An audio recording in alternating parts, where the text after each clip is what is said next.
Hello, everyone. I'm Jim Garrison. I want to welcome you to this session of Humanity Rising.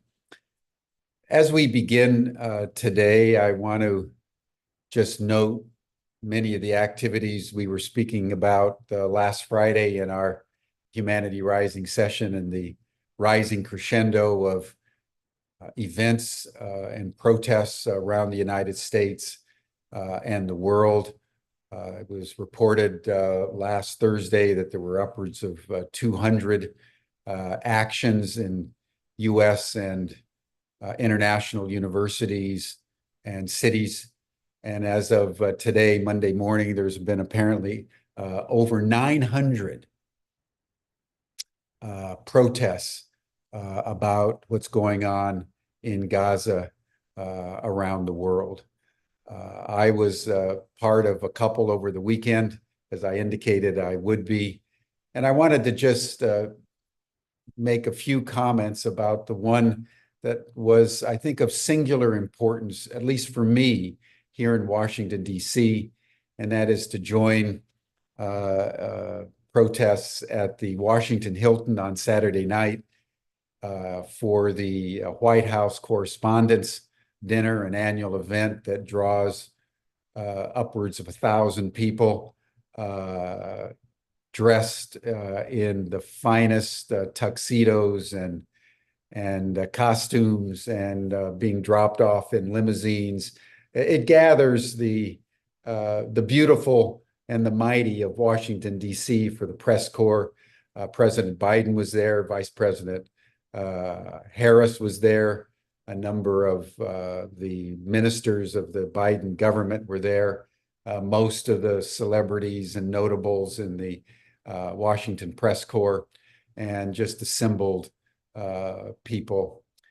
And it was an extraordinary experience being in a line of several hundred, maybe 2 or 3, maybe 400 activists, some of whom were very old Palestinian men and women, one woman coming out in a wheelchair and holding up a sign as the limos were dropping off the people in their finery, and virtually everybody had to walk by the protest line. And there were chants and slogans. President Biden and Vice President Harris were diverted, but we saw them coming in. They could easily see what we were doing and hearing our voices that were being carried over by loudspeaker. And so everyone in that room knew that Gaza was in the midst of genocide and that there was a universal demand for a ceasefire and a cessation of the violence. When I got home, I watched the recording of the dinner, and it was noted that not a single person mentioned Gaza. And I have pondered that, and I wanted to make one just very brief comment about what that means. That here you have genocide taking place live, 24/7 on TV.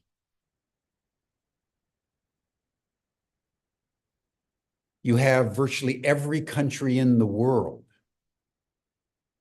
protesting. The International Criminal Court has released information that it is now considering actual indictments against Benjamin Netanyahu and his defense minister Gantz for crimes against humanity. The only country that is blocking the world stopping this is the United States of America, aided by England, France, and Germany. but it's basically the United States. And here you have a dinner drawing the president and the vice president and the leading members of his cabinet together with the entire Washington press corps. Those people mandated to provide information to the American public within the context of free speech, not saying a word. In the gala evening, after passing each one of them,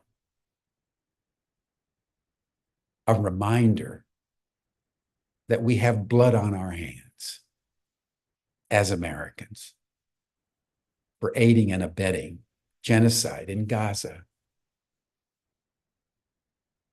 And what has occurred to me is that we're reaching a moment that I would say would be a pre-revolutionary tension in the culture. Revolutions are generally started when the disconnect between what the people are demanding and what the institution of government are providing is getting so distended that there's literally no more contact. It was interesting to note that the president of Columbia University, Manoush Shavik, said today that in response to weeks of protests and occupations at Columbia University, that Columbia University was not going to divest from Israel. And she blamed external forces, agent provocateurs, for inciting the students, and did not give any indication that Columbia University, as it did not give indication during the Vietnam War, was in any way aware of the moral contradiction within which it finds itself. And this obliviousness of our leaders to not only the reality that we're watching 24/7, but the growing and rising tide of protest, to continue to ignore it at this level is to only incite greater protests. And because it's being ignored, greater violence and coercive force by the authorities as they seek to eliminate protest rather than deal with the issues that the protesters are raising. So we're in an extraordinary moment as Israel considers the final assault on Rafah, as the United States continues to give aid and comfort to the Israelis on the one hand, while engaging in the rhetoric of concern on the other. And we will continue to just bear witness here on Humanity Rising as we take note of unfolding events, while each day we also carry on our programming. But as I've said many times, the genocide in Gaza is a transhistorical event that will affect Western civilization, that will affect the Israelis, Judaism, the United States, Americans, for many years to come. And we need to maintain our courage not to look away. So thank you, everyone, for joining us today. And now we want to turn to another revolution that's occurring on planet Earth, and that's the revolution that is taking place as we come into an awareness that not only are we not alone, but that non-human intelligences and non-human technology have been present and operating for some time on our planet. And what is beginning to dawn on people as they take this in is that these beings have agendas. And it is our challenge, like with current events politically or culturally, to understand what's going on, what is happening, why is it happening, what's the meaning of what happens, and how can we most adequately respond. It all starts with ruthless realism, the willingness to look reality right in the eye and not look away. And I think if there's one hallmark of Humanity Rising, is from the very beginning, we have maintained our capacity and our dedication to look reality as closely in the eye as we can. And out of that comes the richness of our dialogues and the activities that motivate us to transform our suffering world into something better. Today, we're going to listen to Marshall Vian Summers, who has been communing with a particular group of extraterrestrial beings called the Allies for Humanity.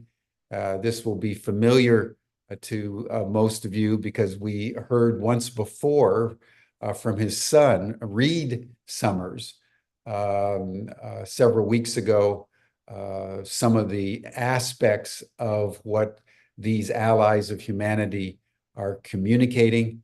But it's been Marshall that's had the most fundamental and ongoing contact as we begin to take in the complexity of this new world.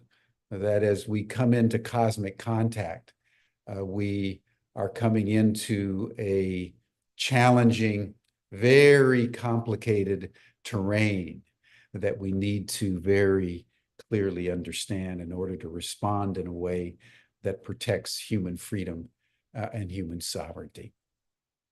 So Marshall, I want to welcome you to our program. Marshall's going to say a few words of introduction, and then he will have some slides that he will show, and then we'll circle back for a dialogue with him for the balance of the time, and then he'll join the after chat at the end of our program. So Marshall, thank you so much for joining us today, and I turn the program over to you. Great. Thank you, Jim. I appreciate that. It's good to be here, and it's also good to speak with people who have an awareness that we're not alone, certainly not in the universe, but even within our own world, which creates a challenge and an opportunity that we've never had before. And this is going to be very important for us in our life now and in the future of humanity. So I think we are facing probably the greatest event in human history, the one that could have the greatest consequence, the greatest opportunity, the greatest difficulty even for the human family, not just at this moment, but in times to come. And it's very evident that humanity is unprepared for this. We're still engaged in political conflict, even tribal warfare. We're struggling now in a world of declining resources, which holds a greater risk of war in the future as people struggle for food, water, and energy in a heating world that is something we have never had to deal with in the time of civilization. So these are momentous times, and we almost have to gear ourselves up for it and not just sit in the sidelines wishing for things to be the way they were or to be something other than they are. Because we have to face reality if we're going to serve in this world. And I think that's a calling that many people are feeling at different levels and different capacities today. My task is something very unique. I've been in a preparation that's been quite mysterious, but has produced profound works. I feel it holds great bearing on the condition of the world today and the nature of contact that we're experiencing and have been experiencing now for 80 years in an active sense.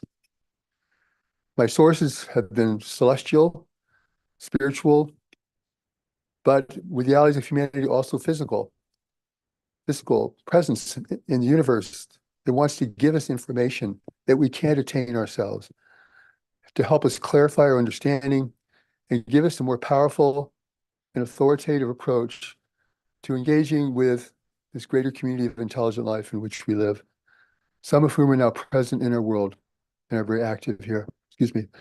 To give you a little bit of background on me, after I graduated from the university, I spent a year teaching the visually handicapped, and was offered an opportunity to make that a career, but something inside of me said, no, that's not your mission, it's not your destiny. But during this time of working with the blind, teaching them living skills and travel, mobility, I began to hear an inner voice that began to tell me how to work with people in certain ways that were not scripted by any of the education I had had. And I began to utilize these messages to great effect. And that began to make me feel that there's something in me or around me that is perhaps enabling me to do things I had not considered before. I don't consider myself to be so brilliant that I could understand and apprehend everything that crosses my path. So to have some other source of information, either coming from within me or beyond or through me, was intriguing to me. And it became more powerful as I engaged with it. I was at the very beginning of developing a telepathic communication that would have a special and unique adaptation and purpose in the world. Certainly unique from other people who are developing these capabilities or have them natively.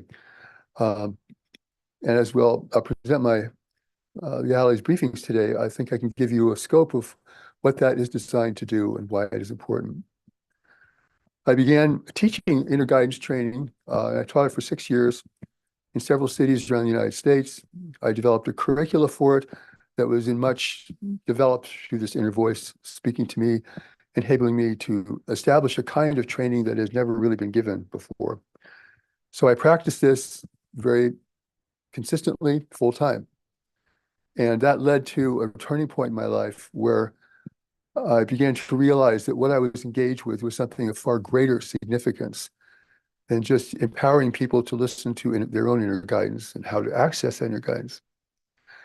And that I was now developing telepathic skills for a unique purpose and set of engagements, which would gradually be revealed to me over time. So these were kinds of things I could not really share with my family. I was always surrounded by people who were responding. So I had people to communicate with.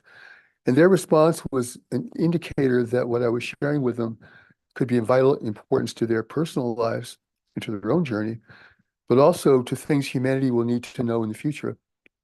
Because we are engaged in contact and we are unprepared for this contact.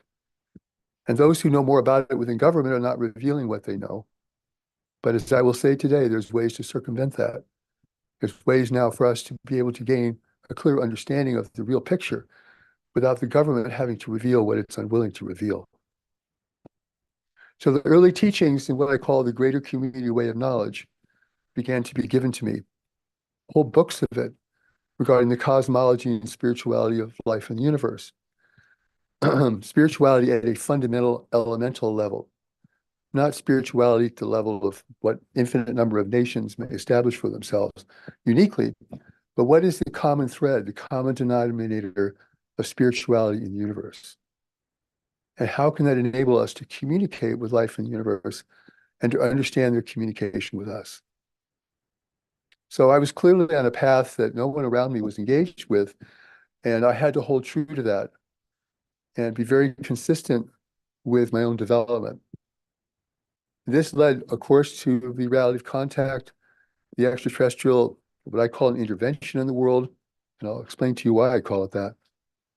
And our future as we emerge into a larger arena of life in the universe, which I call the greater community.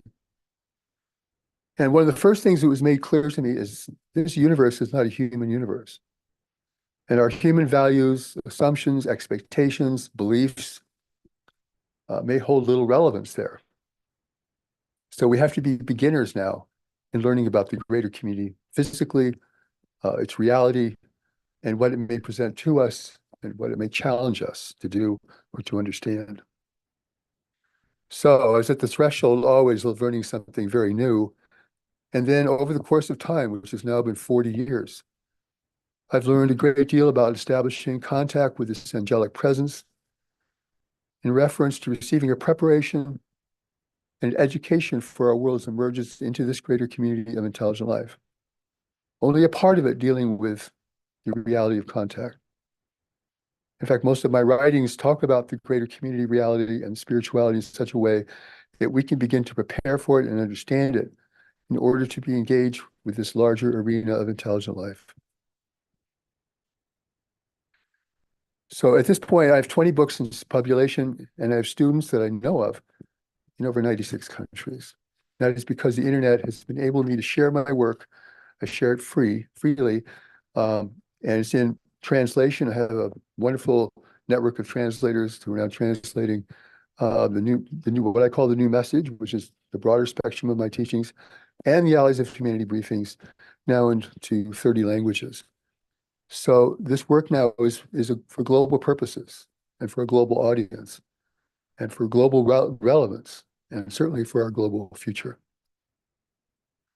So we're also during this time, I received a number of books of writings on the great change that is happening to our world, what I call the great waves of change, the impact that is having and could have and probably will have on the human family, and how that's connected to the experience of contact that we are having now, for they are both directly connected. So our future and destiny is a free race. I want to emphasize free. In the universe of intelligent life is really critical because freedom is rare in the universe as it is in our world. Why is it rare? Many factors, but one of which is freedom is very difficult to establish, very difficult to build, and very difficult to maintain. It requires a great deal of cooperation between people that's not forced or required. It requires a great deal of external factors that would force a native people such as ourselves, we are the native peoples of this world at this point, to have to work in cooperation with each other in order to survive and to become a free world in this universe where freedom is rare. The situation now is happening in our world. We have 80 years of the phenomenon of contact. Contact that does not reveal its presence, its purpose, its agenda, or what its overall aims and goals are. I call that an intervention, not only because it's non-disclosing, but because it's also taken up residence in our world. 80 years of presence is not a visitation, it's a habitation with a purpose. It's been revealed to me that there are multiple groups involved in this, but all with the same purpose, which I'll be talking about today. Operating in great secrecy, non-disclosure. What the government knows is now being withheld from us for purposes we can explore. But it's the alien secrecy that has created our government secrecy. That's very important to understand. The secrecy began with them, not with us. Obviously, what they're hiding from us is something that our government doesn't even want the public to know. Why? Because it's very challenging to us, to how we think, what we believe, and our lack of preparedness for this great threshold that we're involved in. You know, great events don't happen when we're ready. They just happen, and we're either ready for them or we're not. Contact is a great event for which we are not ready. And this engages a large part of my work as a contributing factor to establishing the exigency of the situation and what we're going to have to do to prepare and why we need to prepare. So contact is now happening at a time of great global change, conflict, and disruption. We have a slide. First, world wars of the 20th century. World wars, changing the whole face of the world. The development and use of nuclear weapons. A worldwide environmental destruction. Alteration of the Earth's climate. Globalization and growing connection and cooperation among countries. Technological developments. Global infrastructure in the integration of systems of communication and technology. To go on, we have another slide. Describes declining resources. This is the exigency of our world's problems. Climate change and catastrophic weather. Economic hardship and instability. War and escalating conflict that are now happening in our midst. loss of arable land and fresh water, collapse of biodiversity, destruction of our natural habitat, and pandemic disease, which, by the way, is not over. Here, we as humanity, as a human family, are highly vulnerable to visitation from non-human intelligences of unknown intent, capabilities, and agenda. So here we enter the Allies of Humanity. They came into my life very uniquely after I'd been receiving the greater community teachings for 15 years. I was asked to receive a group of off-planet observers, asked by the angelic presence to receive a group of off-planet observers who had an important message for humanity, who call themselves the Allies of Humanity. Slide. I'll read this comment, which was written by me. Over 27 years ago, a group of individuals from several different worlds gathered at a discrete location in our solar system near the Earth for the purpose of observing the alien visitation that is occurring in our world. From their hidden vantage point, they were able to determine the identity, organization, and intentions of those visiting our world and monitor the visitors' activities. This group of observers call themselves the Allies of Humanity. This is a group of observers that have been sent to give us information we would not be able to have otherwise. For we are limited by the fact that we're on the surface of our world and cannot go into space to really understand the reality of intelligent life there, the interactions between different nations and groups of intelligent life. So we're getting about half of the picture that we need to have to be able to understand the nature of this intervention, why it is occurring, what it is doing, and what it seeks to achieve. So the Allies of Humanity now are giving us information from the outside looking in. They're not neutral in the sense that they're completely neutral, but they tell us very clearly from the outset that humanity is not ready for contact. We do not have the species maturity. We do not have the organization or unity as a spiritual family. We're not ready for contact, but contact is being thrust upon us. So I'd like to talk now, another slide, about the Allies of Humanity Briefings, giving you a picture of when they were received. 4 sets of the Allies of Humanity Briefings given over a 20-year period with little contact with me in between. Allies 1 given over a 3-year period from 1996 to 1998 with a Q&A section added later. Allies 2, year 2000, all 6 briefings given in 24 hours. Allies 3 in 2008, all 6 briefings given in 24 hours with a Q&A added later. And lastly, Allies 4, 2016, all 16 briefings received in 24 hours. I must say at the beginning of this request to receive this off-planet source, I was very resistant. I was already very burdened with the angelic message I had been given, which now contained many different books. And this was a whole nother thing that I was going to have to be responsible for. It's not just a matter of receiving it. I was going to have to learn it, understand it, and present it on an ongoing basis. So it reminds me when heaven asks us something to do, it's not a gift of freedom, it's a burden of responsibility.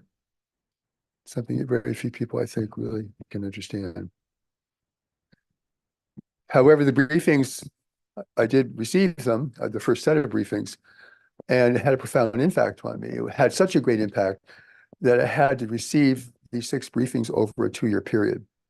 It so altered my understanding of where we stand in the universe, what we're facing in the universe, and certainly confirmed what I had been received before from the angelic presence, but went much further regarding the existential reality that we are in.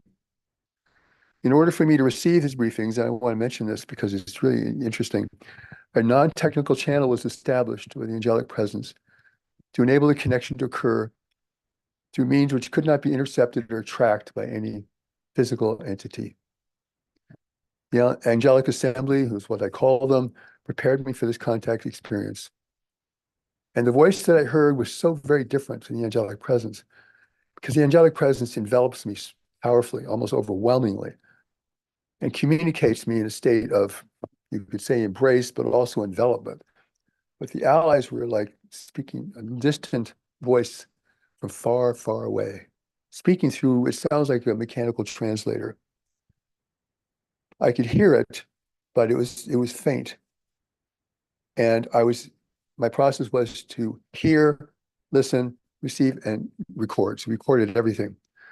And as I began to build my link to this foreign voice, this became very instantaneous and spontaneous. And so then the voice, just the words began to flow through me. My development as my skills in developing this kind of communication enabled me to do that. I listened and recorded everything they said. It quickly just became an instant dictation, as I mentioned. These recordings were transcribed and later given in a series of books as I received these briefings over time. Today, the briefings have been translated in 29 languages, and over 96 countries are engaging with them.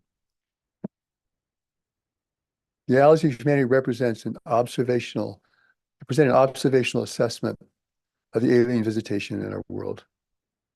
An assessment that will give us information we do not have and may fill in some of the missing pieces that make understanding this phenomenon much more difficult than it could be. I consider this a whistleblower act from an off-planet observer. Slide. Our task is to reveal the real nature of the interventions occurring in the world today, to warn you and to prepare you for the realities of life in the universe, and to give you a greater impetus for human unity and cooperation, and to show you the great need for the cessation of conflict in your world. This is taken from Book 3, First Briefing, The Reality of Life in the Universe. As I mentioned, the problem with understanding this visitation intervention is we don't see the whole picture. We know nothing about life in the universe. Certainly it's being acknowledged that life is probably more prevalent in the universe than we thought before, given the astronomical advances that have been made recently. But the engagement with life in the universe, that's an unknown to us. We can only see from what's happening on the surface of the Earth.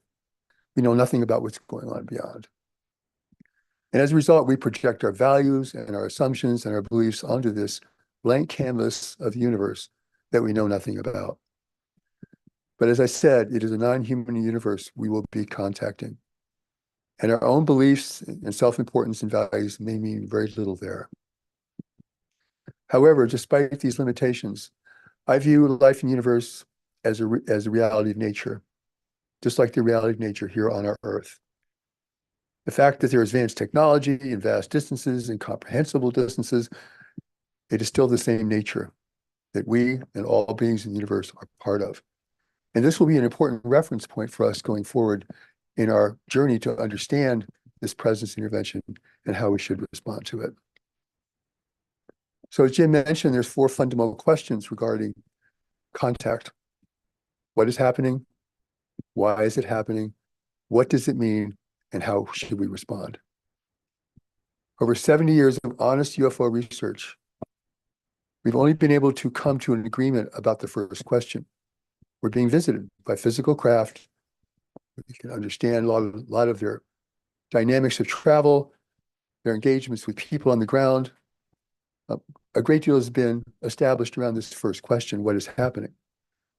But we know very little about the other 3 questions, have not clearly been defined for us. I know that certain people have ventured there, certainly, but to have a consensus on that has not been established. Why is it happening? What does it mean? And how should we respond? So the Allies briefings reveals the activities of the intervention in a very clear and prosaic manner. Over 80 years of intervention, this is a group and a reality we've never experienced in the world before. Though the world has been visited over millennia for many different reasons, an intervention of this nature has never been attempted here. And the reason for that is humanity has created a technological and practical establishment on Earth that other races can use, which was not the case before.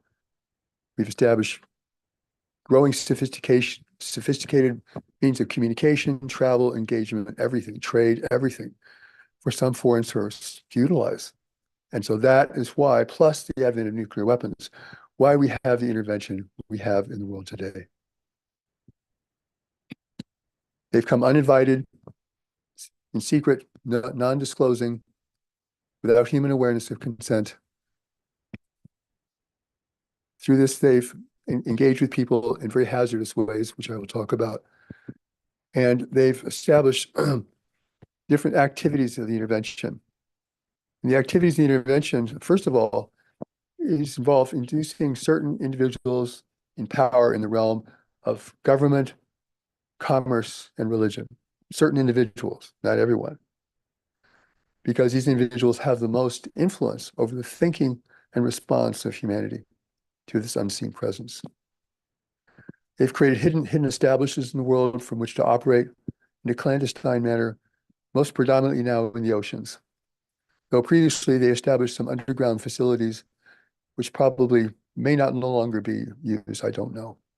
But certainly, the evidence we have of underground habitation, underground facilities is becoming ever more evident.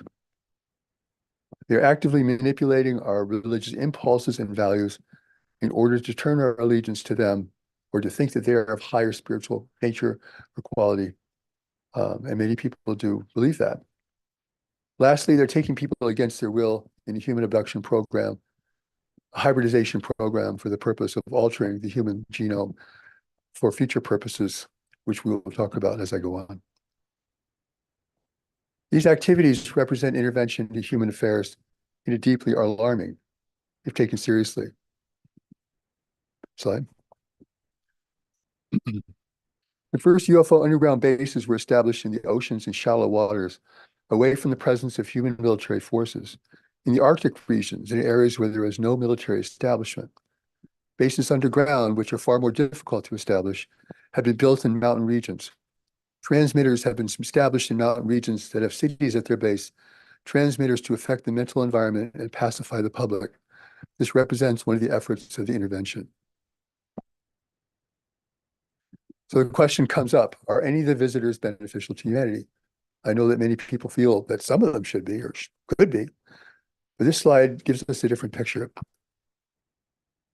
No one who is visiting your world now or in recent times is beneficial to humanity.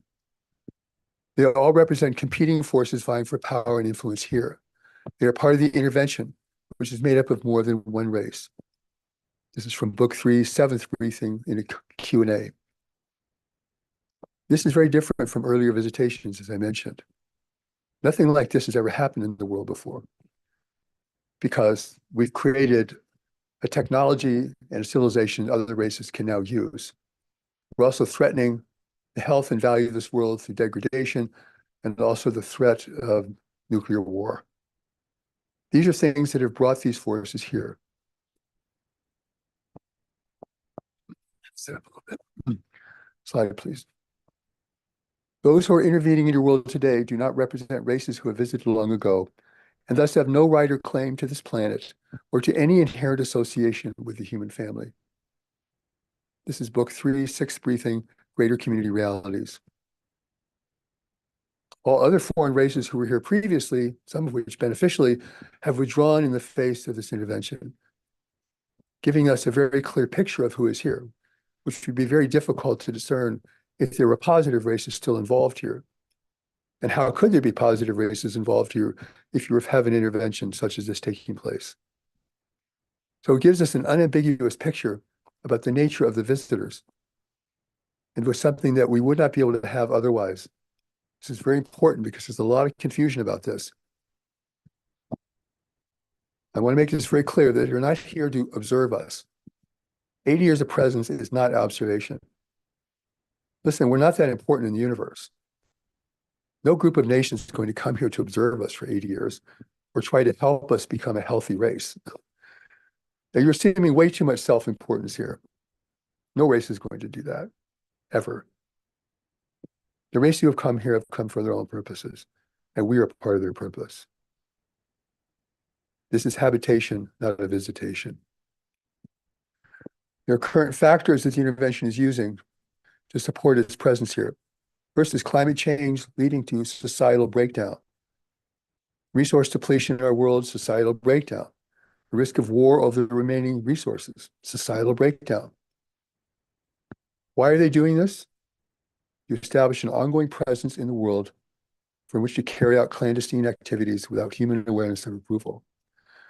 Our world holds strategic value for the intervention, and they're influencing leaders in government, commerce, and religion to aid them in this.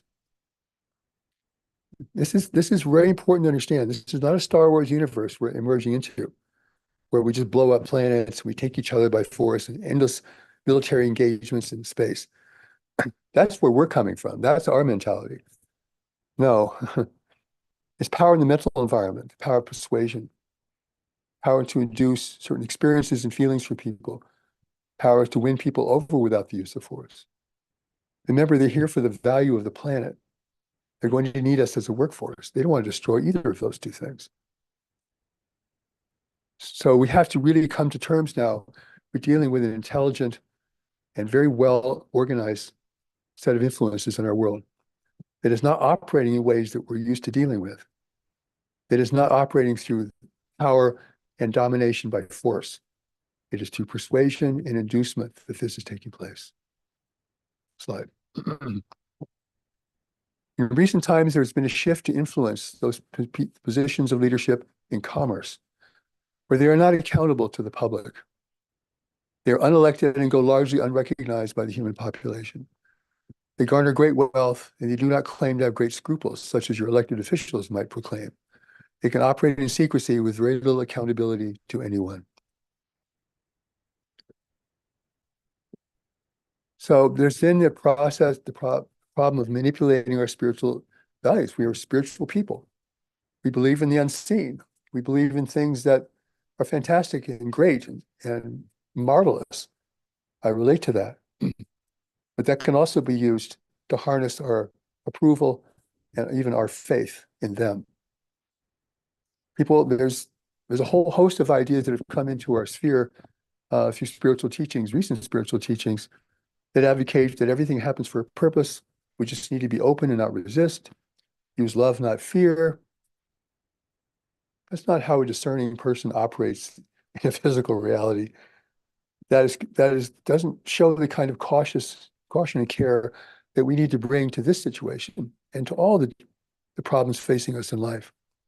Slide. While the intervention will present itself to its believers and its advocates as benign and a spiritual force, in reality, it will be supporting the very forces that undermine humanity's integrity, its unity, and self-confidence.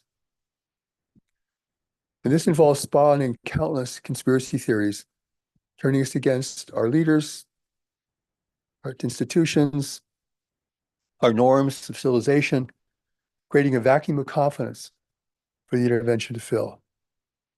If you can convince people not to believe in their government, or believe in their traditions, or believe in their just norms of society, they're going to believe in something. People have to always believe in something. It has to be something bigger than them. I don't care what you say. Certain people say, oh, I don't believe anything bigger than me, but they do. They really do. And this is one of the vulnerabilities that our unguarded spiritual understanding is creating for us. So why? Why is this happening now? I'm going to talk more about that. Could have happened 100 years ago. Why it didn't? Could have happened 1,000 years ago. Why it didn't? First of all, we have built a planetary infrastructure and communication system they can use. They can utilize to manage and to control us. Without knowing it, we have done the work for them. We're failing to manage our societies effectively. They promise to do this for us. We should beware. We're rapidly degrading the world that is desired by others, and that is why they have come. The two world wars activated the arrival of the current intervention, and the risk of nuclear war threatens the value of this world and their usefulness to us. This all speaks to our exigency today in the most important ways: war, nuclear war, environmental decline, economic decline, the struggle over resources. I mean, these are the things that are governing almost everything happening on the planet. The wars we have today are about resources or about land and domination of land.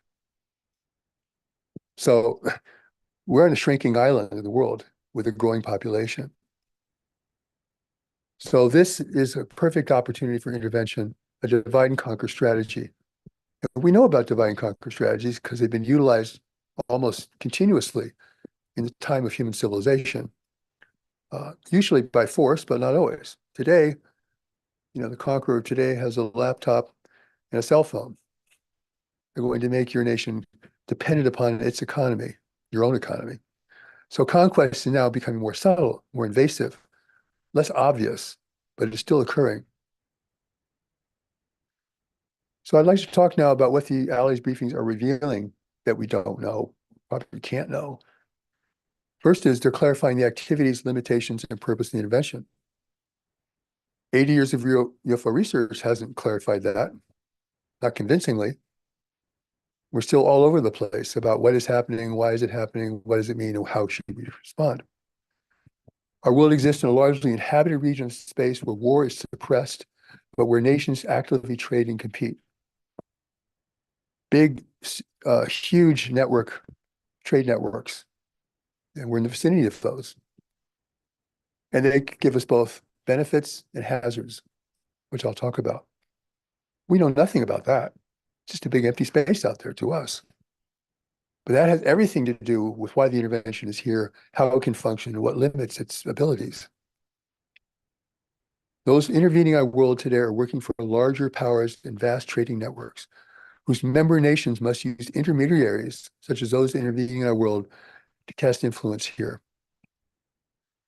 Invasion is not allowed in this region of space. Invasion is not allowed. Intervention? Maybe. Therefore, other means have to be employed to gain dominance here. Intervention, if you can convince the native peoples that they should accept your presence, or they're not going to complain about it, that gives you a green light to continue in your activities as far as these larger powers are concerned. And these rules of engagement are established to maintain peace amongst trading nations, some of which were former enemies of each other. We're not talking about some small thing here. There may be 500 worlds in this trading network. I mean, it's bigger than anything we can even imagine. It's highly organized and highly controlled. We happen to be a free, undominated world within this sphere, but we're not beyond its influence. So the thing, again, the Allies emphasize, and that I want to emphasize, is that no race should be visiting our shores. Humanity is not ready for contact, but contact is being forced upon us. That alone should be a moment of caution, big time caution. In fact, we should look at this thing very cautiously, very suspiciously for a long time. If it's for our benefit, it has to prove it. And as of this point, it's proving the absolute obvious opposite of that. Slide. It's from the Allies briefings. At this point, humanity is not ready for contact, and that is one of the reasons why the intervention is inappropriate and unethical. Humanity is unable to engage wisely with the greater community. It lacks the maturity, the unity, the strength, and the discernment to be able to do this effectively. To engage with humanity under these circumstances is to take advantage of its weakness and its lack of wisdom and expertise.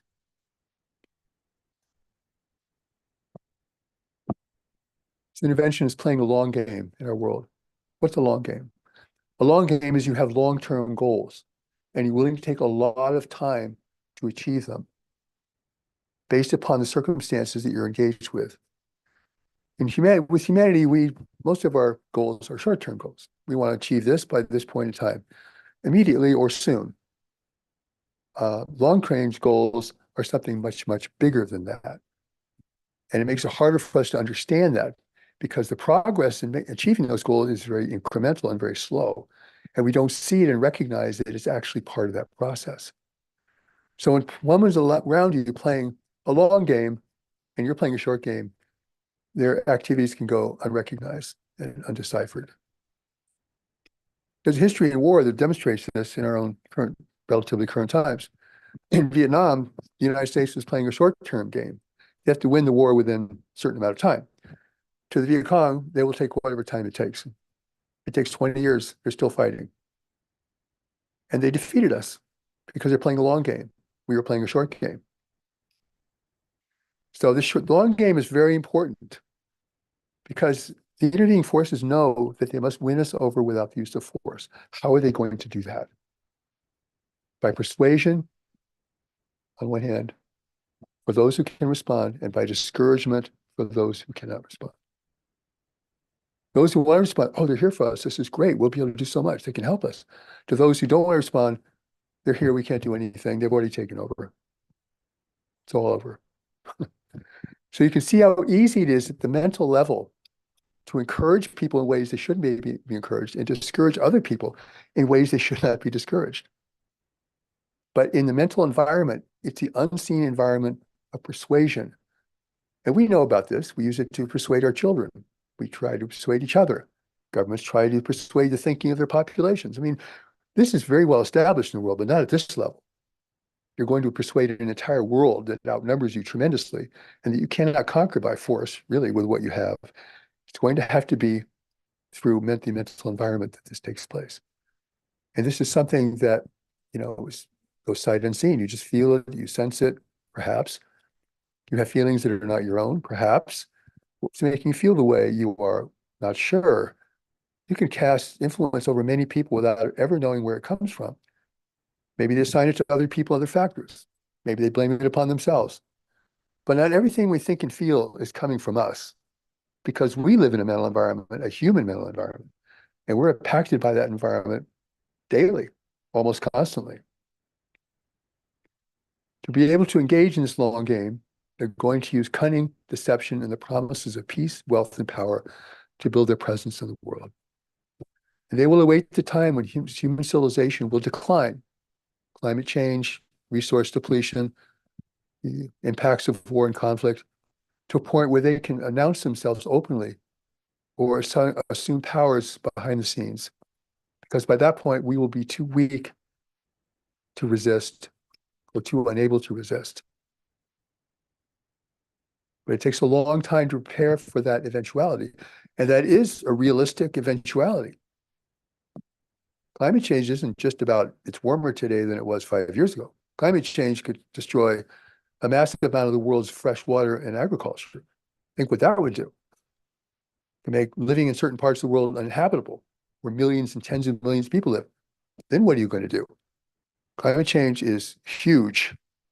We're creating it, but they're using it to their benefit. They've been watching us for 100 years. We've been broadcasting out into space through various means, ever-growing means, for 100 years, telling the discrete observer everywhere about who we are, how we behave, our conflicts, our problems, our failures, how we're destructing the world, destroying the world, how we destroy each other. So you can imagine that a discrete observer would, over time, gain a pretty low opinion of us. Wow, they're intelligent, but they're warlike and destructive. And they're destroying a planet of incredible value. I mean, planet Earth is like a jewel in the universe. You might get a planet like this out of 1 in 10 or 20,000 planets, if that.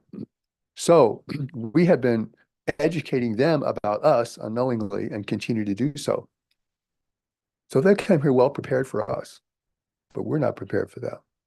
They know how we think. They may not understand our spirituality or our deeper nature, but they know what motivates us, what confuses us, what attracts us, what discourages us, and they know our behavior, all which can be used to promote themselves in competition or in contrast to all of that. So here we have to be very careful, because the intervention has its own narrative to people that it influences, and people, obviously people it takes on board their craft, but people that they are able to communicate through, so through their associates and emissaries on Earth, people who believe in them. And this is going on all the time, everywhere. And so one of the things that's important to know here is what they do, not what they say. What they do, not what they say. What do they do? They establish a long-term presence here to establish themselves in the world without our permission, whether we like it or not. They claim to come in peace, but actively take people against their will and subject some to cruel experiments. We know this in the abduction phenomenon, which we'll talk about. They've been manipulating nuclear launch facilities and to demonstrate the ability to control our actions.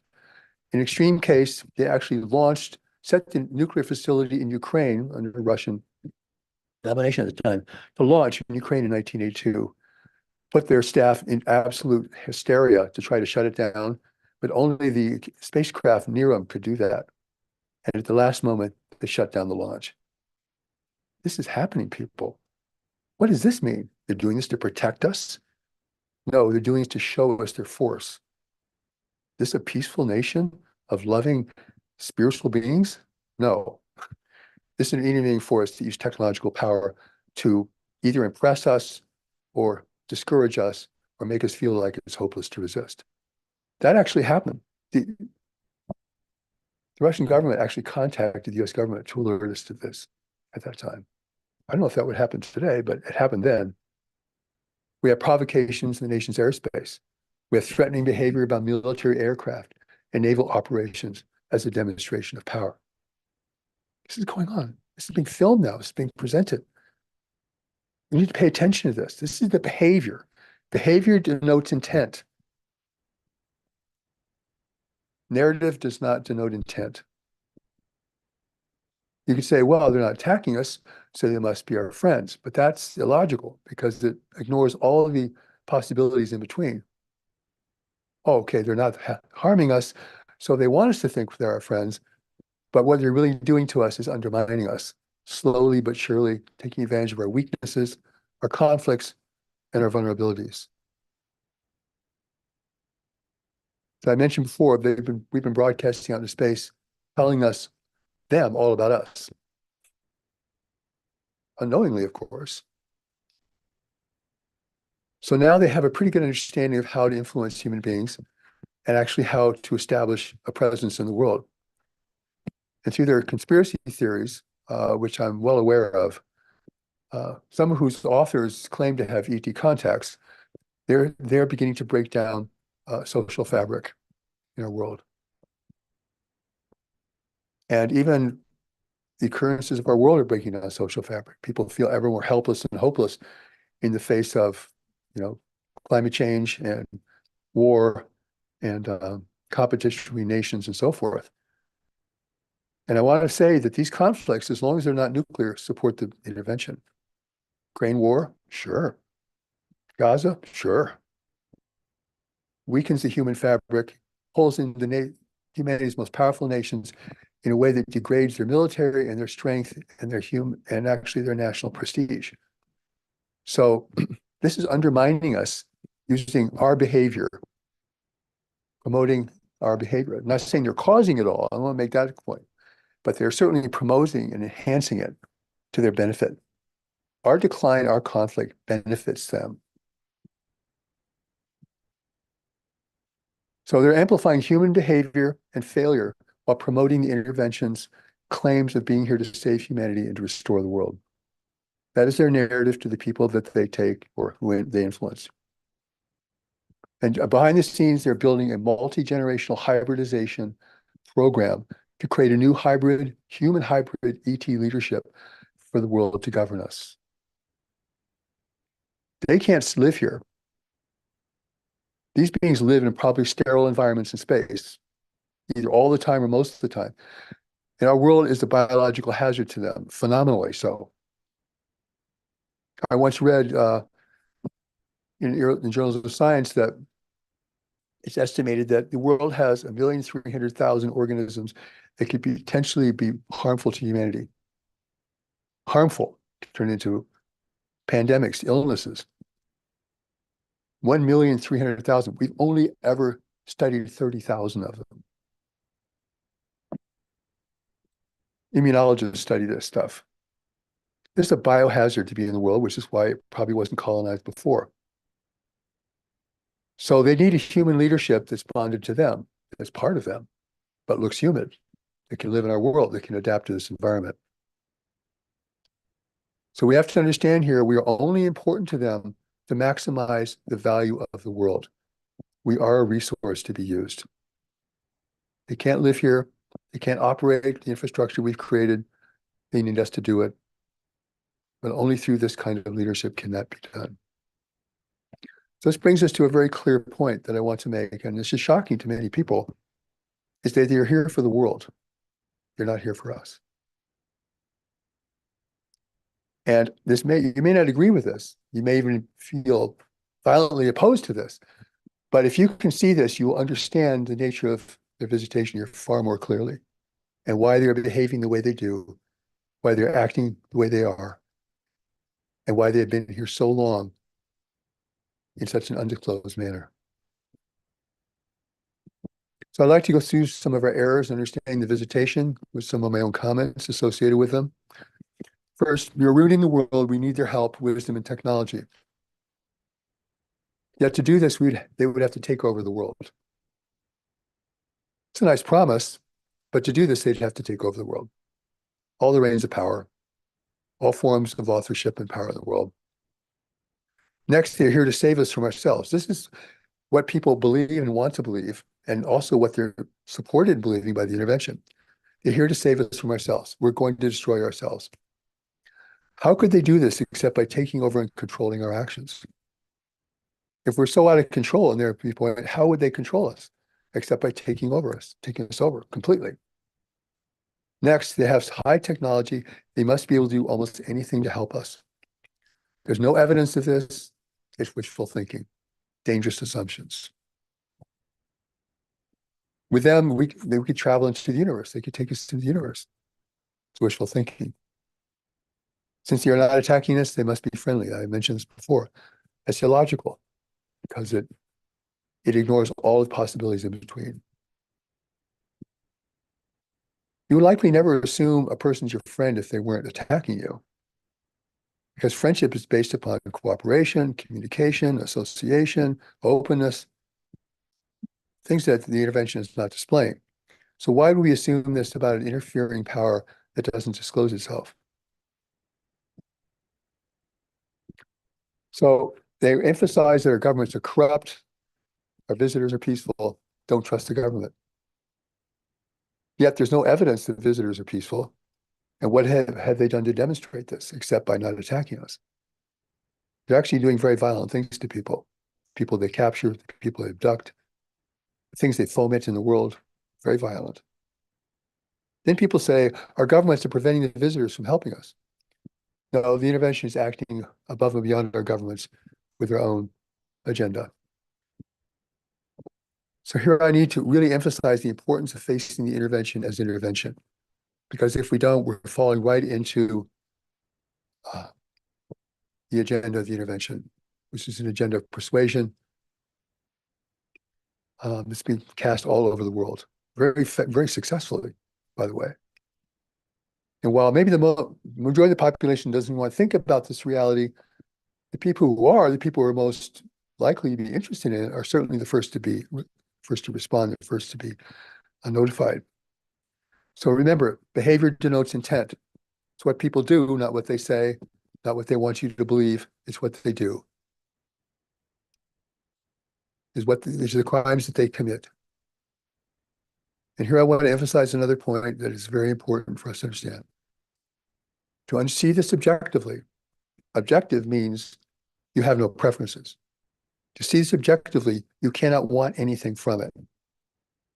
If you want something from the intervention, you're within their realm of control, your sphere of influence. If you want whatever it is, resources, technology, salvation, peace on earth, whatever their narrative is, you want that. And your wanting that makes you begin to unite with them or associate with them in your own mind. Next, humanity must learn to save itself. No one is going to come here to save us. That is very important to understand. There's no saviors out there. Even the Allies of Humanity are saying, we're not here to save you. We're here to inform you, because no one's going to come and save you. So we can't be weak and pathetic and like, help, come and save us. We have to be the opposite. We have to become strong and determined and resilient. The intervention will undermine all the nations in this world, all. You're facing the same outcome of domination everywhere. So while they may use one nation more than another, in the end, it is their dominance here they're here to establish. And I'll say this, facing the intervention, understanding it as intervention, is the one thing that can finally unite a fractured humanity in its own defense. I can think of nothing else that can unite humanity in its increasingly divisive and contentious state of being. Climate change can set us in resource wars with each other. Economic collapse is always dangerous in terms of fomenting warfare. And when people give up hope, they give themselves over to other powers, human powers or other powers, mindlessly and with terrible consequences. So we're facing a real unite or fail reality for humanity. And we have time to deal with it. It's not too late, but it is late. We can't playing around in the weeds about, oh, they're here, some are here to help us, and some are here not to help. No, we have to get out of that and get serious about dealing with this thing as it's demonstrating itself to us. If we did this, we could end conflict in the world, not immediately, but over time, because every nation is facing intervention, and we all need to support each other and cooperate in order to counteract the intervention. This is the gift, the hidden gift of intervention. It's not their intention, of course. This is the hidden gift of intervention, is it to unite the opposition, to unite us. What else would unite us? Everything else will break us down. Only this can unite us. And this is the unintended gift of the intervention to a struggling humanity. These are lessons now that we have to learn. We have to use nature as our own example. Species to species contact over the natural history of our world demonstrates that one species will dominate the other in whatever realm of nature they're participating. You can't argue with that. That's evolution. And the same may be true here. And we shouldn't ignore this. We shouldn't ignore the history of nature or the history of intervention in our world. These are massive demonstrations of the force of power from those who are stronger upon those who are weaker. And ignore those at our own peril. So what this brings us down to is what the Allies emphasize is the power of knowledge within us. Knowledge being the core of our spirituality, a part of us that cannot be turned, a part of us that cannot be influenced, the part of us that represents the real core of spirituality in the entire universe amongst advanced races. We have this power. Spirituality has not died out in this world as it has in so many other worlds. We have this power. We have the history of intervention in our world to teach us about intervention. We have the history of our natural history to teach us about competition between species. These should be part of our assessment tools, not just groping for something and lunging towards something because you think it will help you. We have a serious intruder in the house dividing us against each other and weakening us.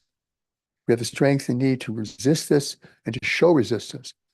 If we show resistance to the great network of trade, then we will be respected. We defend ourselves in this way. This is how, without the use of force or military power, we can end the intervention in the world today. It's in our power to do this by our decisions, by our resistance, and by our assertion that we are a free and determined race and do not welcome intervention of any kind in our world. This will be respected amongst higher powers, physical powers in the universe around us.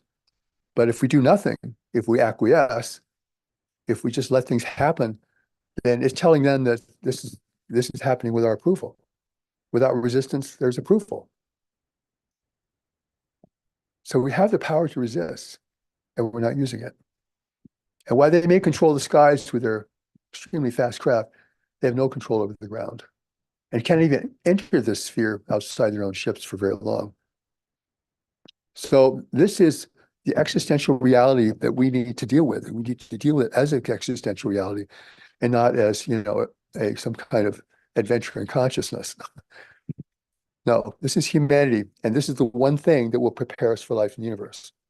At present, we are too weak, too divided, too self-obsessed to become a free race in the universe. To be a free race in the universe, you have to be determined, you have to be sufficiently united, you have to be organized, and you have to understand your boundaries to space and make sure that nobody transgresses those boundaries. That's what's required of all free races in the universe. The Allies of Briefings talk about it in terms of unity, cooperation, and discretion. There's actually unity, use of your own resources, and discretion. Unity means you work together. Using your own resources means you don't get pulled into networks of trade, which makes you dependent upon other nations. And discretion means you're not sending out into space all the information about your conflicts here on Earth, as we've been doing for 100 years. So this is what it will take for us to become a mature race. And this is what is before us now, a great challenge, a great threat for which people are unprepared. And very few people even looking at this phenomenon, in my view, are really coming to terms with what this is squarely enough to be able to see it for what it is. We're still in the exploratory phase. We're still dealing with possibilities. We're beyond all that. We're now in probabilities and realities. That should be our approach. And the blessing is with us if we can do that. So again, humanity is not ready for contact, but contact's being thrust upon us. Any visitor will have intent. Do not think otherwise. We need to know that intent before we give our permission for that visitor to come here. That is our right and responsibility as the stewards of this world and native peoples of this world. This empowers us to deal with the threat and challenge of intervention, and it also enables us to begin to establish what it will take to be a free race in the universe, which is not an easy task, but one that will transform us in the ways that is most beneficial and most assuring to our future and freedom in this universe. Thank you.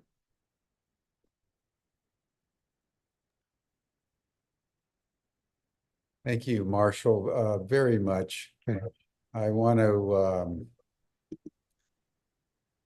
it's hard to know where to dive in, given the enormous amount that you covered. But let me just start in with some of the questions that have been indicated in the chat by a couple of people.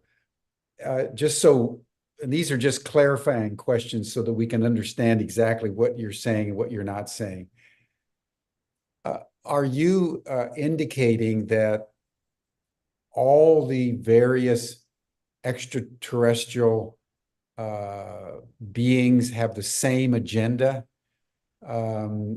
Or are you saying that there's a predominant group that has this agenda while others may not? Because it's clear that there's indication that there's a range of different kinds of non-human intelligences that are here. Do you group them all together into a single motivation? Well, what I'll say is that in order to create an unambiguous situation for us, we'll never tell friend from foe by just watching spacecraft fly across the sky.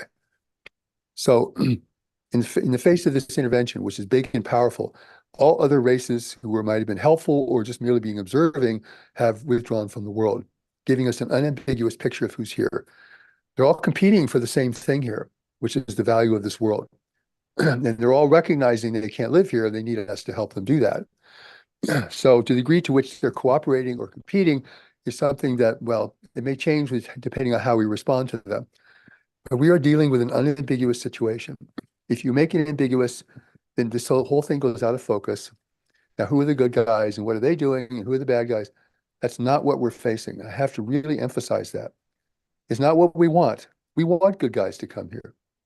We want positive contact. I want positive contact. But the contact we're having now is not positive. It's dangerous. It's secretive. And it's working against us in all ways. So we have to get beyond that notion of, well, good guys, bad guys. If we don't do that, then we're still in the weeds with this thing, and we're not going to come to any meaningful conclusions. You can't imagine that a positive force could coexist with a negative force around our world. That would be warfare, or that would be conflict. So obviously, that is not the case. And so I think we need to come to terms with that, because otherwise we're not going to get clear about what we need to do. We're going to respond to those forces differently. But that's not what we're facing right now. This is a determined intervention, well established in the world, growing every year, taking more people against their will every year, impacting more people every year, has no interest in our religion, has no interest in our governments, in our theories, in our education. We're merely a workforce for them to use. And I know that's a hard pill to swallow. It's almost like overwhelming. But if we don't get to that point, After 80 years of looking at this, we're going to be no further down the road, in my opinion. We have an Okay, unequivocal situation and challenge before us. yeah, so in your mind, it is uh, uh, sort of a monolithic presence that we're dealing with in terms of intent. And the human race needs to understand that their agenda is not supportive of future human growth and development, but That's right. rather to Well, manipulate humanity so that put it we. like this. No race is going to be here for 80 years just observing us or trying to help us. We're not that important in the universe. We're not the center of the universe. We're a warring set of tribes on a planet that's valued by others. That's the reality. Period. If we don't get to that point, I'm telling you, and I've 80 years of UFO research, it's not getting there. Conference I've been to, people aren't getting there. Presenters aren't getting there. It's almost like we're still kind of dealing with an ambiguous situation, what we think is ambiguous, which is not. The force is not monolithic in its size or its physical presence, but its influence is becoming monolithic. Imagine how you can influence so many people through such secretive means. Media does it all the time. Governments do it all the time. People fall in line. They believe because it's just more comfortable or more socially acceptable to fall in line. Or to look at the alternative is just too scary, too unnerving. People don't want to go there, so they don't go there. I mean, our human psychology is very fragile. And we're dealing with something beyond us that has power, well, it's a concentrated power. I'm not saying they're innately more powerful than we are, but they concentrate this power. They have a group mind power, which has tremendous influence over an individual. So this is power in the universe, by the way. Part of our lesson in learning in entering the greater community. It's not a war it's not Star Wars reality out there. It's a competition of intent and purpose, competition in the mental environment. What's the greatest weapon in the world? It's to make your adversary not want to fight. The art of war. See, this is the game. This is where they're operating from, and we easily fall into their plan unless we have a certain amount of information and awareness, and we can't afford to do that. I think we're at a pivotal point now where we really must get down to it, and it doesn't have to be a final decision, but it has to be a high probability. There's no evidence they've ever done anything for us. Anything. So let's deal with a high probability. I'm not asking people to believe, but to walk around this. No matter what your point of view about this, you need to consider the things that I'm saying today. Because if we don't get this, and this is the truth, it's going to have huge consequences for everybody. So I'm posing this as an opportunity to see something and think about something. We have another quote I'd like to post now.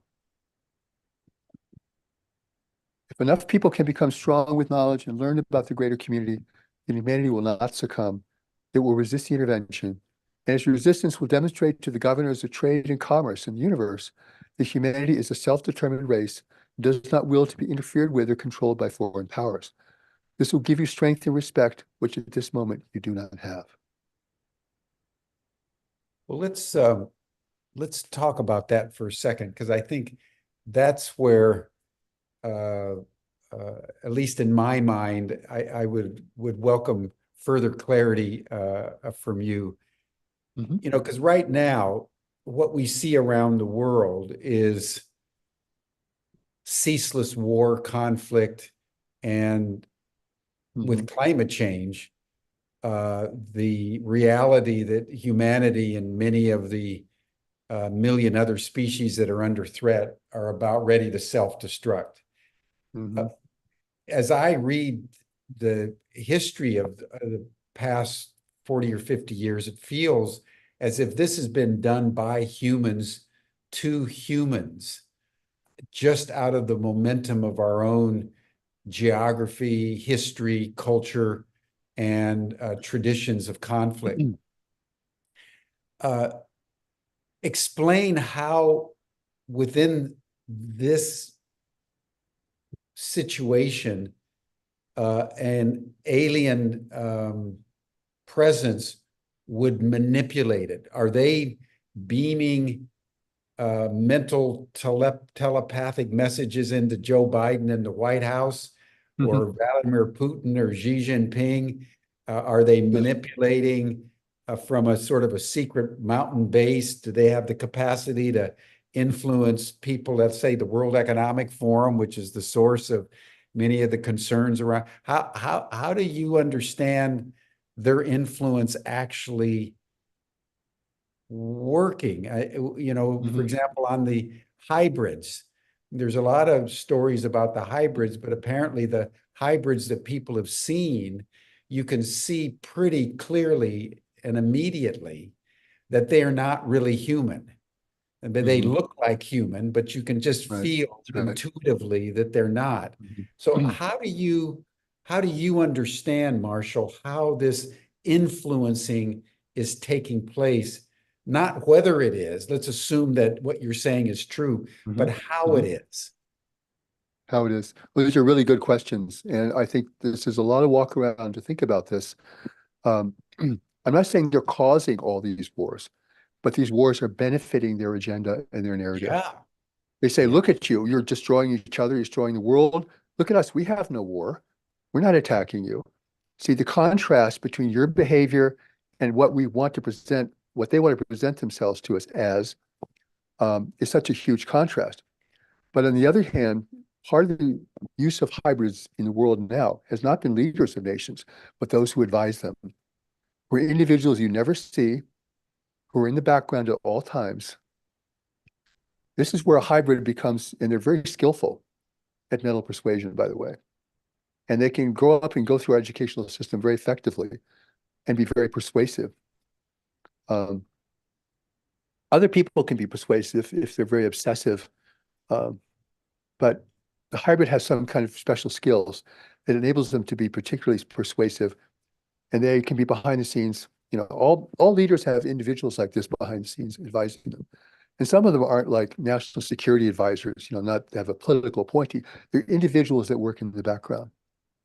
Roosevelt during World War II had an advisor like this. I forget his name. Critically important to Roosevelt's decisions and Hopkins. I think understanding his of the name war. was Hopkins. Hopkins, yeah. So this is very common. This is where ultimately the hybrid doesn't want to be a leader of a nation. That's too, because they'll be witnessed, they'll be seen. They won't, something's not right about this person. Everyone will see that. Enough people can see that. But somebody hidden behind the scenes, or somebody who starts spiritual communities, it teaches to be peaceful and accepting of all things. You see what I'm saying? Never resist anything. See what I mean? I mean, there's so many ways that they can work with human psychology to make us compliant and accepting. And so they're certainly taking advantage of our behavior to their advantage. And they can induce through hybridization or other means the decisions of some leaders that are themselves very given to warfare or aggression, like Vladimir Putin, for example. He's feel very, very wronged by the West, and now he's going to take his revenge, and he's not going to give up his war against. It's really a war against the West. Is what it is. This is a far bigger situation in Gaza, by the way, because the whole world, this is going to generate world war. Gaza is not going to generate world war. It's a regional thing without any kind of obvious resolution. Let me So just I want to say the promises of peace, power, and dominance to leaders is very powerful, particularly in a war of increasing conflict and competition and discord. And so you win these leaders over, and they may not believe in you, they may not even know about you as an intervening force, but you are doing their will is now being channeled into you through those who advise you as a leader, for example. So I'm not saying the leaders are, hybrids or they're in contact with aliens. I'm saying they can be easily influenced by advisors who are through networks of, people all have networks of information and influence. Leaders all do, not just one individual, but whole groups of people Sure. informing them, guiding them, Sure. warning them. So this is how you influence leaders' decisions. And the thing about commerce, I read that quote from the briefings is important because these people have no accountability. And Well, A lot of the let me UFO, a lot of the UFO, I'll share this with you. A lot of the UFO information that's been gathered by the government is now in the hands of commercial forces Hmm. with no government oversight. Get that? Yeah. That's big. So we think things are big. The war in Gaza, that's not, that's big to them and it's horrifying, but that's not big in the world.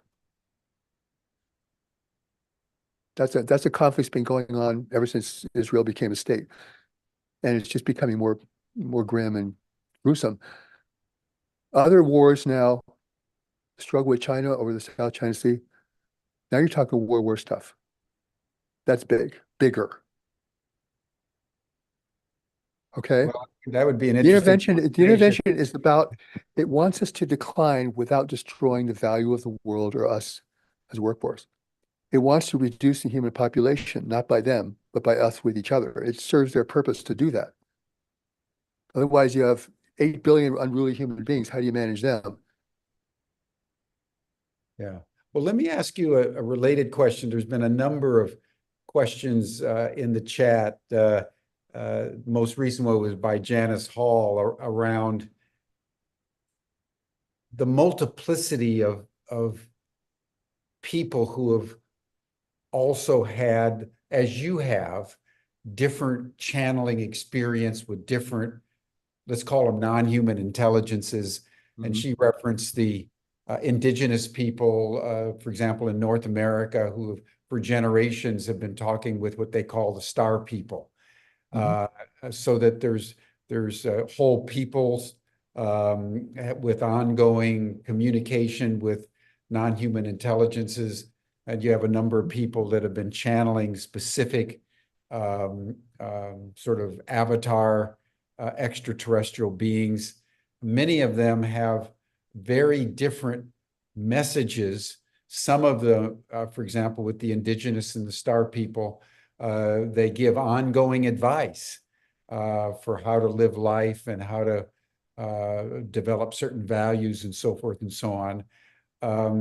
I think what's not unique, but of distinction in terms of your channeling is it's coming from a very specific group of ETs that are warning us about something that's taking place of which we're largely unaware. So, how do Mhm. you draw a distinction, Marshall, between what you're receiving through your channeling and the other channels? There's hundreds of them out there that Mhm. are, I know. most of I which know. are asserting that the extraterrestrial presence is in fact benign, Right. and that we Hmm. we should be opening ourselves up to them because they're here to help us go to the next phase of growth and development as the human race. How do you understand your uniqueness within the larger reporting of these kinds of experiences? Well, it's interesting you bringing that up, and I'm well aware of what you're talking about, by the way. And I I was instructed early on that one of the first groups that the intervention wanted to influence was seers and people who could, you know, be connected to higher levels of intelligence to become their representatives and so forth. And this is the co-opting of clairvoyance, for example, has been a part of the intervention strategy because these people will give testimony to the beneficence of the intervention. And they come to it with that's their belief. We have New Age beliefs that everything happens for a purpose. Higher powers are here to help us. We can't help ourselves. That's a very old thing to be able to take advantage of. All I have to say is look at nature, look at history, and look at the evidence of what this different ET presence in the world is doing. Regarding native spirituality, I have high regard for that. But what's the difference between an ET and a spiritual force? They're not the same. So they're being guided by spiritual forces. Certainly, I respect that. But to call that an ET force is like, how, they're not the same. ET forces are physical. We're talking about physical beings. Okay. The other thing I didn't talk about today was this is multi-dimensional beings. They're not coming from another dimension. They're physical beings in physical reality dealing with physical needs. That has to be your starting point. Otherwise, you're never going to go anywhere with this. If it goes interdimensional, then They could never be a threat to us because they're interdimensional. And it's kind of really groovy to think about that, but it doesn't really give you any insight into the behavior of those in our world today. So in your view, these are physical beings from physical Absolutely. locations in That our has to be your quadrant of the starting point. galaxy. That has to be your starting point. I mean, if you Gotcha. have a burglar in your house, you're going to say, well, maybe this is a spiritual being. Maybe this is an interdimensional being. See what I mean? You immediately disempower yourself from dealing with a situation by casting into it all these different Right, possibilities, right. which are very enticing and maybe hold true at some other level.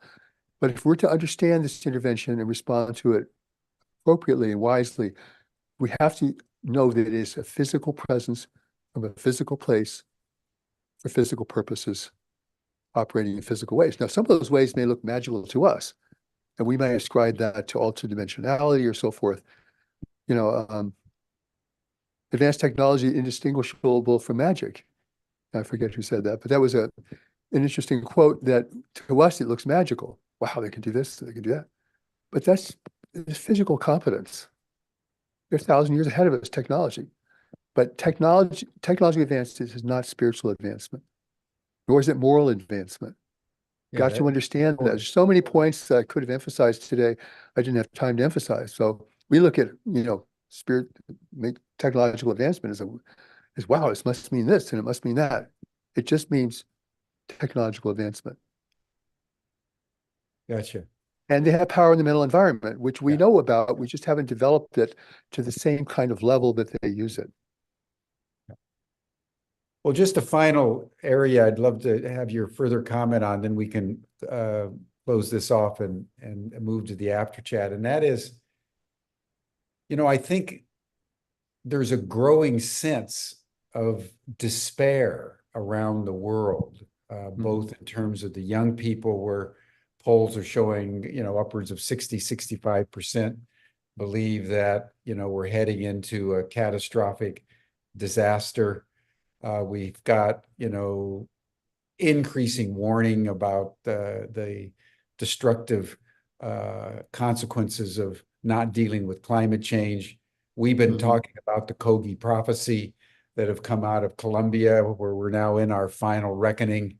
And Humanity Rising itself was established on the understanding that our governments are no longer willing or capable of solving any of our problems. So somehow humanity has to rise. So I think humanity is at a point of intuitive self-awareness that the situation now has spun out of control, and the prevailing institutions are no longer capable of effective response. That's part of what I was alluding to at the beginning of my program, even in something as obvious as Gaza. The prevailing institutions aren't doing anything to actually either even ameliorate, let alone solve the problem. So this is a perfect cauldron within which some third element can insert themselves and be hailed as the deliverer if they only kind of begin to turn things around. So presumably in your worldview, the beings that are engaging in the intervention are in the process of using humanity's duress Yes. to create a situation where we would welcome their intervention as actually a salvation for the fact that we can't do it ourselves. That's the moment That's the we're heading perception. And toward. that's the moment. How do you look at the history of Cortez and the Aztecs? How could 450 men with a couple of cannons overcome a nation of millions? It was the most powerful military nation in that whole region of the world through guile, through cunning, by divide and conquer. Took them a lot of time to do that. It cost them a lot of their own lives to do that. We think that might makes right, but in the universe, it's a whole different thing. So we have to grow up. We are going to go through a really hard time of degradation. I think that's You have to accept that. Some people will not be able to adapt to that. No force is going to come in and solve Gaza, external force. These two forces are been at odds with each other. They keep fighting each other. They're going to have to come to their own resolution, whatever it may be. So there's much bigger things afoot right now. The future of humanity is at foot. Even a climate change could devastate much of the world's population eventually, but nothing is as hazardous as an intervention of this nature, which could affect every person very consequentially, permanently. So this is the message. I know it's hard for people to put their arms around this, and it took me a long time to come to terms with this. I had to do it in stages. But the fact of the intervention, its behavior, its intent, its activities, are all pointing in the direction that I'm talking about. And if you look at the weakness of humanity, this is the perfect entry point for intervention. When we're losing Yeah. faith in each other, losing faith in our leaders, our institutions, we're being supported to lose our faith in all of these things. People lose the faith in themselves. I don't know what to believe. I feel lost. I can't come to any conclusions. The people go on the internet and try to have the internet tell them what to think and what to do, which is pretty disastrous. Artificial intelligence can be used against us very effectively in this way too. So I'm about returning power to people, innate power, spiritual power we were given, all of us innately, that waits to be discovered, because this is immune to influence. It holds a clear pathway for a person's life. It's not an easy pathway to follow, but nothing's easy now. Forget the easy, forget the comfortable. That's over. We're in a cataclysmic world, and you have to be pretty strong and determined to deal with it. And I say no one should be visiting our world this time unless they're here for their own purposes, which is not appropriate. Humanity's going to have to win its own freedom. It's going to have to rebuild its own society. We're going to have to go through a period of, contraction, basically, before we can do that. And hopefully not destroy ourselves or create unnecessary, untold damage in the process. But that's where we're at as an evolutionary process. To get ready in the universe, we have no chance of being a free race universe given where we're at now. We'd be overtaken by whoever wants to invest the time and energy to do it. And they'd probably do it the same way it's being done today, given the value of the world. So we're going to have to forge that unity ourselves. No one's going to come and save us. And I think if people don't remember one thing, you have to remember that. No one's going to come and save you from the universe.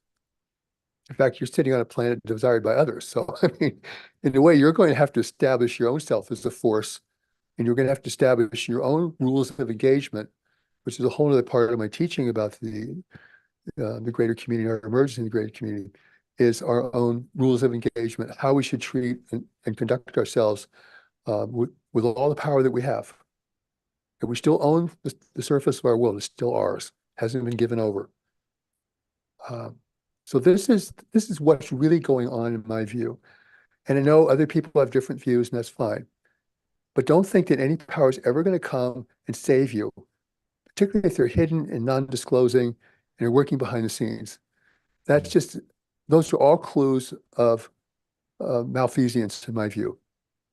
And so I want people to entertain the things I've said today. I'm not asking for people to believe or adopt, but you have to look at this critically. You have to look at this as a threat to humanity, because if you don't, you're not being responsible. This is what history and nature have taught us about intervention. It must be always considered seriously at the outset. And if we don't consider that, we do so at our own peril.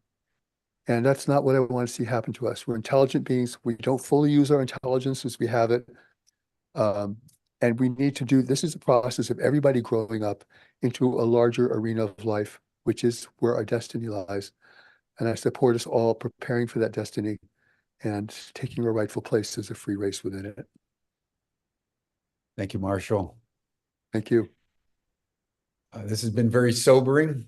Someone indicated it was a bit depressing to take this in, but I want to comment everyone on closing that these are the kinds of conversations we now need to have as we enter into humanity's ET moment.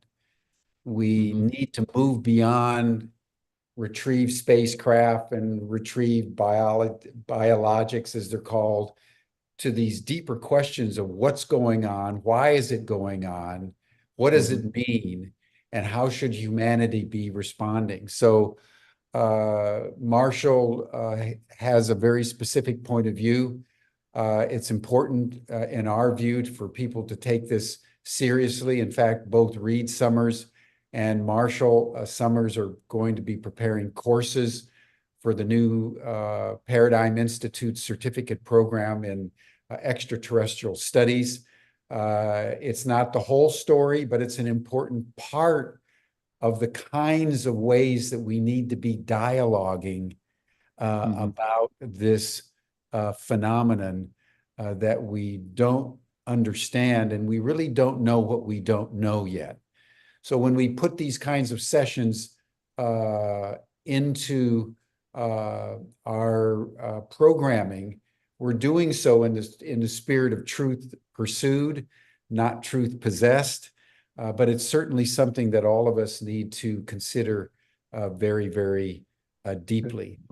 So thank you, Marshall. I'd just like to mention how people can learn more about the Allies and all my work in general, the Allies of Humanity. You can just search that on the internet.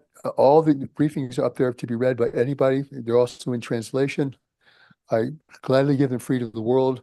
And also the new message teachings, much of them have been produced, over 20 books now containing them, talking about all aspects of our life, but particularly about our future and destiny in a greater community of life. And it's there for people to explore, and there's much to explore. I mean, we could only cover certain things today that would fill in the picture. The picture is very big, and we need to take the time to understand it for ourselves. Thank you, Marshall. Thank you, everyone. This will bring us to a close for today. You're all welcome to the after session chat. Marshall will join for a bit. You'll see the link in the chat box, and you received it in your Zoom reminders for today. And then tomorrow, we're going to look more closely at not only Gaza, but the Ukraine with a seasoned CIA and U.S. military special forces operative for nearly 30 years, a gentleman named Larry Johnson, who will be commenting on these major areas of regional conflict. Thank you, Marshall. Great session. Thank you. Thank you. Bye for now, everyone. See you tomorrow.